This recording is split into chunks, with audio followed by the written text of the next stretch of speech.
지난 주일에 심령이 가난한 자는 라는 제목으로 설교를 했습니다. 그 설교에서 심령이 가난하다라는 의미는 하나님 앞에 자신은 아무것도 내세울 것이 없다, 자랑할 것이 전혀 없다, 내가 이렇게 살았습니다, 나는 이렇게 의로운 사람입니다 라고 자기 위를 자랑할 사람은 아무도 없다라는 사실을 인정하는 마음이 가난한 심령이다라고 말씀을 드렸습니다. 특별히 구원 문제에 있어서 나는 구원받기에 이러이러한 사람입니다, 이러이러한 자격이 있습니다 라고 말할 사람이 아무도 없다, 그런 그 자격이 없다라는 사실을 인정하는 마음이다 라고 말씀드렸습니다. 자기 의나 선행이나 공로로는 도무지 구원받을 수 없다라는 사실을 인정하는 마음이다 라고 말씀드렸습니다. 자신이 하나님 앞에 내어놓을 수 있는 것이라고는 죄밖에 없다, 죄밖에는 아무것도 없음을 인정하는 마음이다 라고 말씀드렸습니다. 그래서 나 같은 죄인을 구원하시기 위해서 이 땅에 오셔서 죄 없으신 주님께서 십자가에서 내 죄값을 대신 치르시고 죽으신 그 예수 그리스도를 믿는 것밖에는, 그 예수 그리스도를 믿고 의지하는 것밖에는 다른 길이 없음을 인정하는 마음이다 라고 말씀드렸습니다. 이런 사람이 바로 가난한 심령이고, 이렇게 가난한 심령을 가진 자가 천국을 소유할 수 있다라고 말씀드렸습니다. 믿습니까? 네. 자, 오늘 본문에서는 애통하는 자가 복이 있다라고 했습니다. 그런데 애통하는 자가 복이 있다고 그랬는데 누가 애통하느냐, 무엇에 대해서 애통하느냐, 이 사실을 아는 것이 중요합니다. 누가, 그리고 무엇에 대해서 애통을 해야 하는지를 알려면 지난주 설교 본문에 심령이 가난하다라는 말과 연관을 지어서 생각해 봐야 합니다. 제가 앞서 심령이 가난한 자는 하나님 앞에 내세울 것이 없고 내세울 것이라고는 죄밖에 없다라는 사실을 인정하는 마음이다라고 말씀드렸는데, 자, 그렇다면 오늘 본문에 애통하는 자가 복이 있다고 그랬는데 누가 무엇에 대해 애통해야 한다는 뜻이겠습니까? 그건 바로 가난한 심령을 가진 자가, 내가 내세울 것이라고는 죄밖에 없다는 사실을 인정하는 자가 자기의 죄에 대해서 애통해야 한다라는 말입니다. 여러분, 가난한 심령을 가진 자는 애통해야 할 수밖에 없습니다. 왜냐하면 가난한 심령을 가진 자는 내세울 것이 죄밖에 없기 때문에, 그리고 그 죄의 결과로 지옥 형벌을 피할 수 없다는 사실을 알기 때문에 심령이 가난한 사람은 죄에 대해 애통해야 할 수밖에 없습니다. 내가 죄인이라는 사실을, 가난한 심령을 가진 자는 자기가 죄인이라는 사실을 인정하고, 그리고 이 죄로 인해서 내가 영원한 사망, 지옥 형벌을 피할 수 없다는 사실을 알기 때문에 애통해야 할 수밖에 없는 것입니다. 그러므로 애통하다라는 의미는 누가 애통합니까? 심령이 가난한 자가 애통합니다. 그리고 무엇에 대해서 애통합니까? 죄에 대해 애통해야 하는 것입니다. 여러분, 회개할 때 그 회개가 온전한 회개, 올바른 회개가 되려면 세 가지 요소를 갖춰야 됩니다. 첫째로 지적인 요소, 두 번째로 정적인 요소, 세 번째로 의지적인 요소, 이 세 가지가 갖춰져야 올바른 회개라고 할 수 있습니다. 자, 먼저 첫째, 지적인 요소는 자신이 죄인이라는 사실을 지적으로 동의하는 것을 의미합니다. 내가 죄인이라는 사실을 아는 거예요. 지적으로 동의하는 겁니다. 이게 바로 지적인 요소, 회개의 지적인 요소이고, 둘째로 정적인 요소는 뭐냐면 자기 죄에 대해서 마음 아파하는 거, 애통해하는 것을 말합니다. 가슴을 치면서 나는 죄인으로서이다 라고 고백하면서 자기의 죄에 대해서 애통해하는 거, 이게 바로 정적인 요소입니다. 죄의 결과로 자신은 지옥에 떨어질 수밖에 없다는 사실을 알고 자신의 그 비참한 처지, 영적인 그 비참한 처지에 대해서 슬퍼하고 비통해하는 것, 이게 바로 회개의 정적인 요소입니다. 바울은 이렇게 말했습니다. 오라, 나는 곤고한 사람이로다. 누가 나를 사망의 몸에서 건져내라 라고 탄식을 했는데, 이 바울은 자기 자신에게 있는 그 죄성을 보고 이 탄식을 한 겁니다. 그 자신에게 죄가 있음을 알고, 그리고 이 죄 때문에 영원한 상황, 즉 지옥을 피할 수 없다는 사실을 깨닫고 오라, 나는 곤고한 사람이로다. 누가 나를 사망의 몸에서 건져낼꼬 라고 탄식을 했습니다. 그러면서 예수 그리스도 밖에는 사망의 길을 피할 사람이 없다. 예수 그리스도를 믿는 것밖에 없다라고 이제 얘기를 했습니다.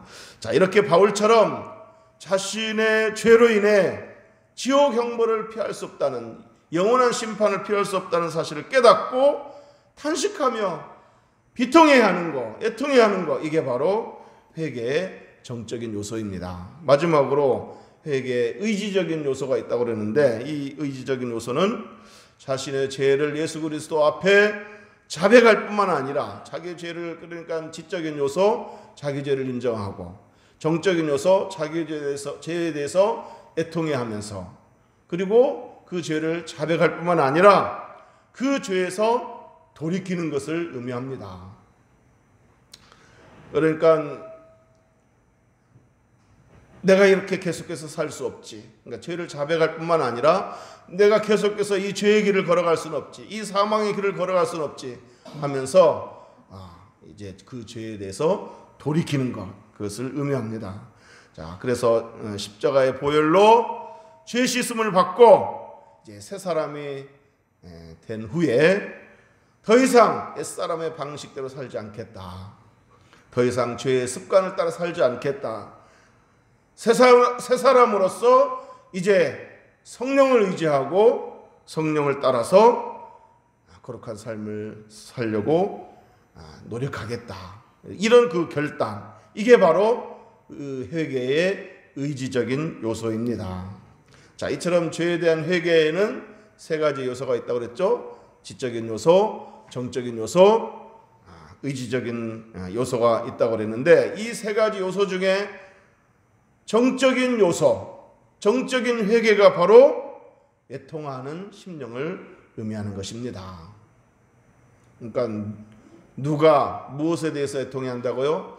가난한 심령을 가진 자가, 내가 하나님 앞에 내세울 것이라고는 죄밖에 없다는 사실을 아는 그 가난한 심령을 가진 자가 자기 죄에 대해서 애통해야 하는 것, 이게 바로 오늘 본문에 애통하는 자의 모습인 것입니다.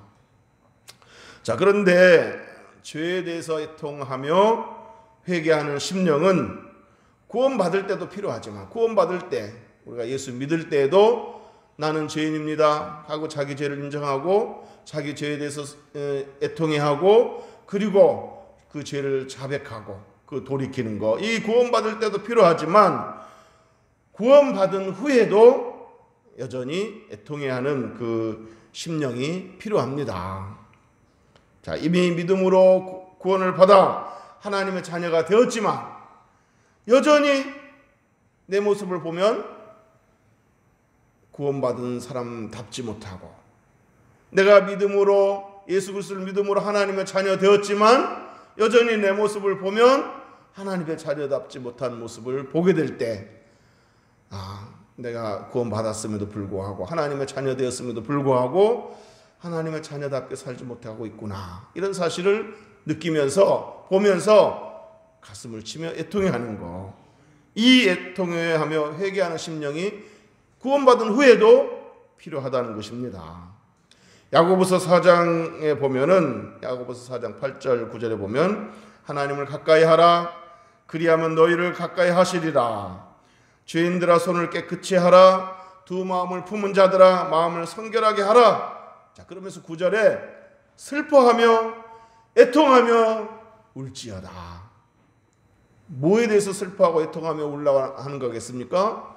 자기가 구원받은 사람으로서, 하나님의 자녀로서 하나님과 가까이 하며 살아야 되고 하나님 뜻대로 살아야 되는데 그러지 못하고 있는 자신의 모습을 보면서 슬퍼하며 애통하며 울라는 것입니다. 그러면서 심지어 이렇게 말했습니다. 너희 웃음을 애통으로, 너희 즐거움을 근심으로 바꿀지어다. 그러니까 물론 하나님의 구원받은 자로서 기쁘게 감사하면서 웃으면서 살아야 되겠지만 또로 살면서 여전히 자신에게 그 습관이 남아있는 모습을 보고 그것 때문에 하나님께 영광 돌리지 못하는 모습을 보고 그것에 대해서는 슬퍼하며 애통하며 울어야 된다는 겁니다. 어떤 영적인 근심이 있어야 된다는 얘기입니다.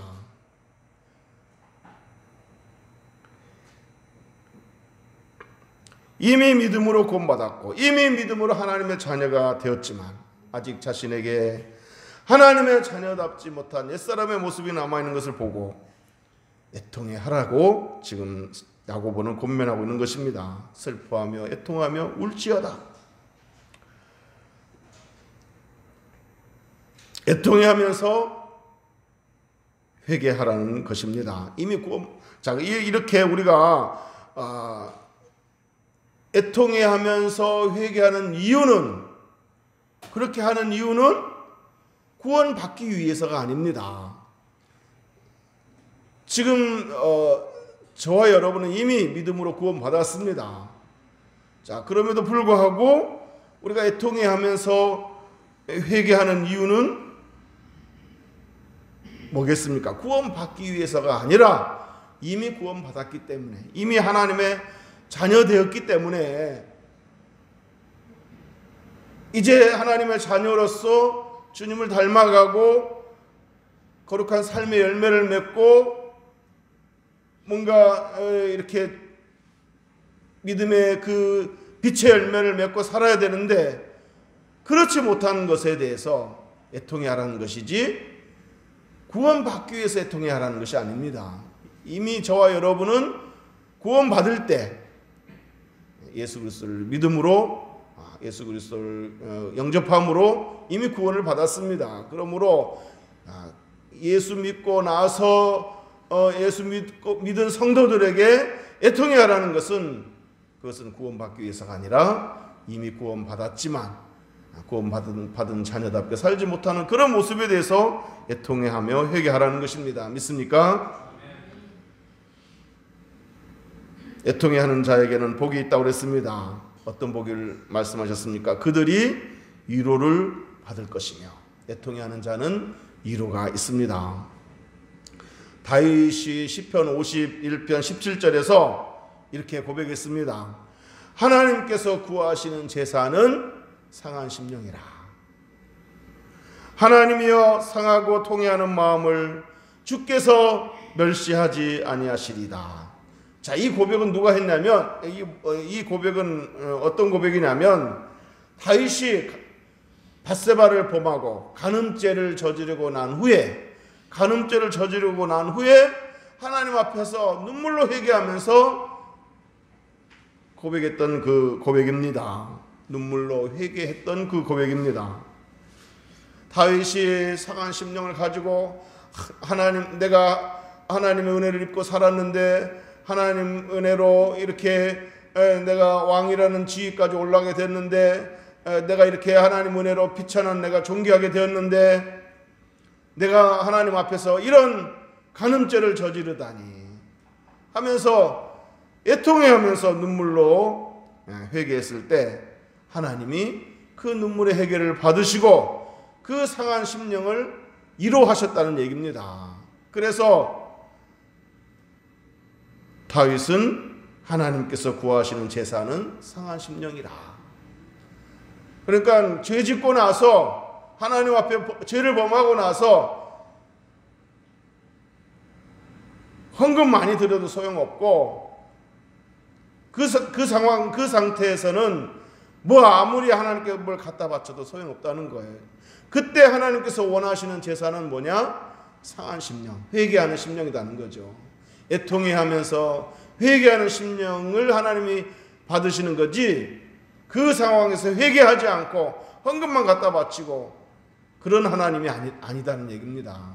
그래서 다윗이 그렇게 눈물로 회개했을 때 하나님이 그 회개를 받으시고 용서하셨을 때 다윗이 고백했던 고백이 그겁니다. 하나님께서 구하시는 제사는 상한 심령이라. 그 상하고 통회하는 마음, 통곡하면서 회개하는 그 마음을 하나님이 멸시하지 않으셨다, 외면하지 않으셨다, 받으시고 용서하셨다. 그래서 그 감격을 가지고 이렇게 지금 고백한 것입니다. 저와 여러분도 죄를 인하여 애통해하며 회개할 때 용서해 주실 것입니다. 싸매어 주실 것입니다. 위로해 주실 것입니다. 하나님의 위로와 용서를 경험하게 될 줄로 믿습니다. 믿습니까? 자, 지금까지 애통하다는 의미를 설명했는데, 애통하다라는 뜻은 무엇에 대해서 애통한다고요? 죄에 대해서. 죄에 대해서 슬퍼하고 그 죄를 회개하는 것이라고 말씀드렸습니다. 자, 그런데 애통하다는 그 두 번째 의미는 무엇에 대해서 애통해 하는가? 그 두 번째 의미는 우리가 이 땅에 발을 딛고 사는 동안 겪을 수 있는 여러 가지 현실적인 그 아픔, 고통, 이것에 대해서 애통해 하는 것을 의미합니다. 사랑하는 사람들을 과의 어떤 이별, 사별, 얼마나 마음이 아픕니까? 또 물질적인 어려움으로 인해서 찾아오는 고통, 갑작스럽게 건강 문제로 겪는 고통, 이런 여러 가지 살면서 겪는 그 고통으로 인해서 애통해 할 때 하나님은 위로해 주신다는 겁니다. 여러분, 하나님의 자녀라고 해서 고난이나 슬픔이 없는 것은 아닙니다. 하나님의 자녀라고 해도 이 땅에 발을 딛고 사는 동안은 고난을 겪을 수 있고 아픔을 겪을 수 있습니다. 믿는 사람이나 안 믿는 사람이나 똑같이 어떤 어려움을 겪을 수 있습니다. 자, 그렇지만 차이가 있습니다. 믿는 자와 안 믿는 자의 차이가 뭐겠습니까? 그 차이는 바로 믿는 사람들에게는, 하나님의 자녀들에게는 하나님으로부터 오는 위로가 있다는 것입니다. 그 고난 속에서 하나님의 위로를 받을 수 있고, 그 위로를 통해서 그 고난을 헤쳐나갈 수 있고 극복해 나갈 수 있다는 것입니다. 그래서 예수님께서 애통하는 자에게는 복이 있나니 그들이 위로를 받을 것이며 라고 말씀하셨습니다. 우리 아버지 하나님께서 애통하는 자에게, 어떤 어려움을 겪고 슬픔을 겪어서 애통해하면서 눈물을 흘리는 자에게 하나님이 친히 위로해 주신다는 것입니다. 왜? 하나님 우리 아버지시니까. 인터넷에서 이런 그 제목의 영화가 있는 것을 볼 수 있습니다. 애통하는 자는 복이 있나니, 애통하는 자는 복이 있나니, 이 제목의 선교 영화가 있습니다. 선교 다큐 영화라고 할 수 있습니다. 자, 이 영화 내용은 이것입니다. 카자흐스탄에서 선교하는 한재성 선교사님이 그 선교 현장에서 그 말할 수 없는 아픔을 겪은 그 이야기를 다큐 영화로 담았습니다. 그 아픔과 슬픔 중에 하나님의 1호로 그 슬픔을 잘 극복해 나가는 그런 내용의 다큐 영화입니다. 어떤 내용이냐면, 그 한 선교사님과 그 아내가 첫 돌을 지난 그 딸과 함께, 그 어린 딸이죠, 딸과 함께 1997년 4월에 중앙아시아 카자흐스탄으로 이제 선교하러 갔습니다. 그리고 거기서 둘째 딸을 또 낳았습니다. 태권도를 이제 선교의 도구로 삼아서 젊은이들을 만나서 태권도를 가르치면서 복음을 전했습니다. 자, 그런데 그 선교하는 과정에서 자기가 사랑했던 제자에게 선교비를 횡령당하는, 그 선교비를 그 제자가 이렇게 갖고 어떻게 했나 봐요. 횡령당하는 그런 아픔을 겪기도 했고, 또 길거리에서 중국인으로 오해받아가지고 그냥 무차별 폭행당하는 일도 있었습니다. 자, 또 그러다가 이제 학생 비자를 가지고 교회를 개척했다는 이유로, 학생 비자는 뭐 일을 하면 안 되잖아요. 자, 그런데 학생 비자로 교회를 개척했다는 이유로 그 카자흐스탄 정부로부터 신문을 받고 또 추방을 받았습니다. 그래서 추방 명령을 받고 간 곳이 이제 필리핀이었습니다. 필리핀에서 또 4년 동안 개척했다가 다시 카자흐스탄을 못 잊어서 4년 만에 카자흐스탄으로 다시 돌아왔는데 불과 5개월 만에 끔찍한 일이 일어났습니다. 2004년도에 집에 혼자 있던 아내에게 갑작스런 그 강도들이 침입해서 돈을 요구했습니다.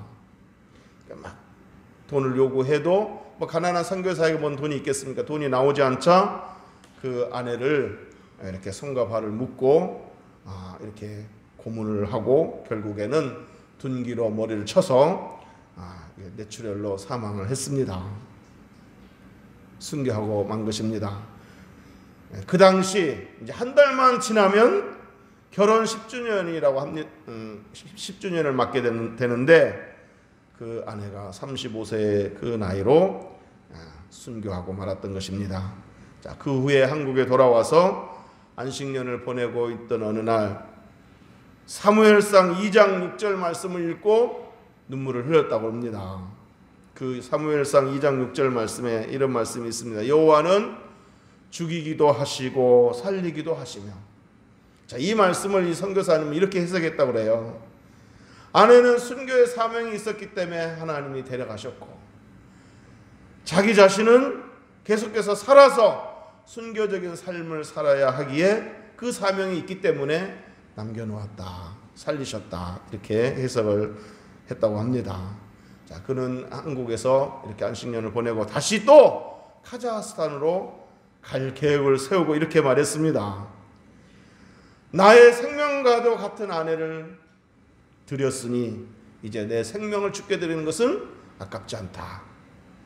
그러면서 아직도 내 눈에 눈물이 마르지 않았지만 그 눈물 닦아주실 주님만 바라보고 나는 가리라 하면서 다시 또 카자흐스탄으로 갔습니다.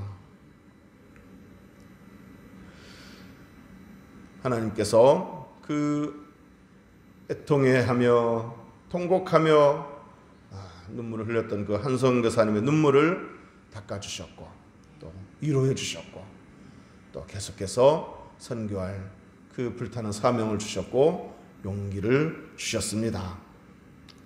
제가 너무 극단적인 예를 든 것 같습니다만 우리가 이 땅에 발을 딛고 사는 동안 주님이 다시 오시기 전까지는 크고 작은 고난을 피할 수 없습니다. 우리 여기 계신 두 분도 브라질에 살면서 강도를 2번이나 겪었다고 그래요. 얼마나 무서웠겠습니까? 그래도 오늘 잠깐 얘기를 나누는데 그 브라질에서 35년 동안 사는 동안 위험한 일도 많았고 어려운 일도 많았고 슬픈 일도 많았지만 그래도 하나님 지켜주셨고 또 위로해 주셨고 또 이렇게 하나님 은혜로 살아가고 있다고 감사하는 것을 아까 들었습니다. 애통해하는 하나님의 자녀에게는 하나님의 위로가 있습니다. 하나님 우리 아버지시니까 우리가 하나님의 자녀들이니까 애통해하는 하나님의 자녀에게는 하나님의 위로가 있는 줄 믿습니다. 이제 말씀을 정리하도록 하겠습니다. 사랑하는 성도 여러분, 우리가 이미 구원받았지만 또 구원받은 후에도 여전히 내가 죄를 사랑하고 또 죄의 습관을 따라 사는 모습에 대해서 슬퍼하고 애통해야 할 줄 알아야 됩니다. 그것은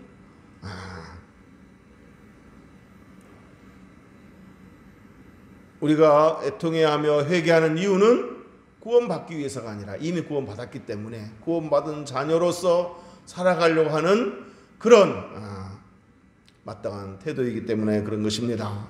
우리가 죄로 인해서 애통해하며 회개할 때 하나님께서 용서해 주시고 싸매어 주시고 위로해 주시고 또 붙들어 주시는 그 하나님의 위로를 경험할 수 있게 될 줄로 믿습니다.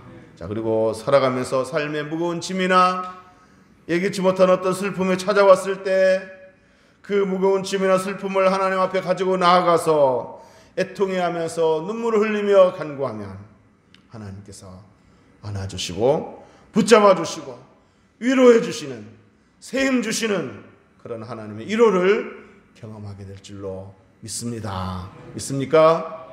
네, 기도하겠습니다.